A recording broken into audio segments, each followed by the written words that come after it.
Earlier this week, we asked the question, what is work? Whose work matters to God?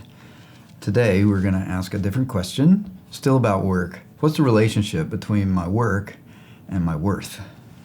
We're going to read again from Genesis chapter 2, verses 1 and 2, reminding us that the God who made us in his image is a worker. Thus the heavens and the earth were finished, and all the host of them. And on the seventh day, God finished his work that he had done, and he rested on the seventh day from all his work that he had done. Our work is important. We defined work as anything we do with the energy that God gives us to shape the world in which he has placed us for the good of others around us. Anything we do. Anything. Whether we get paid for it or not, whether other people call it work or not, whether other people think it matters or not. God is the creator, and he made everything. And everything we do with the energy he gives us to shape the world that he's placed us in is the kind of work that brings honor and glory to him. All work is good, it's satisfying, it's rewarding. It brings glory to the God who made us in his image. But sometimes we see our work as so important that it begins to define our worth. It begins to define our identity. And that's okay when work is going great. If you get a new job and a big raise, then it's okay that your worth is determined by your work because everything is going well. Or let's say you do work out in the yard and you win the Yard of the Month award in your neighborhood. Well, that's great. Or when you get compliments from the neighbors about how well your parenting is going and how wonderful your children are. Sometimes when we link our work and our worth, things go well. But we see the danger in that connection when our work doesn't go well. What happens when all the plants in the yard die?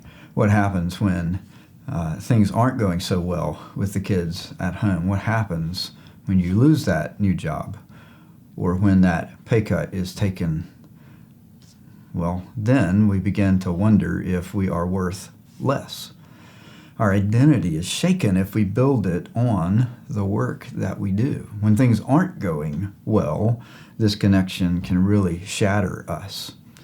So it's wonderful to hear the good news of the gospel about Jesus. Jesus brings us into a right relationship with the God who made us in his image. Our work is important. God describes himself here in Genesis 2 as one who does work. He describes the work he did as creator, as something good that he could enjoy. So work is good, work is important, but it never determines our worth. The relationship that we have with the God who made us in his image, that is what determines our worth. That's where our identity lies. That's a solid and firm foundation. It's based on what Jesus has done. It can't be shaken, no matter what changes. So when everything about your work changes, as it probably has in the past few weeks, your identity is secure. When you lose your job, your worth isn't taken away.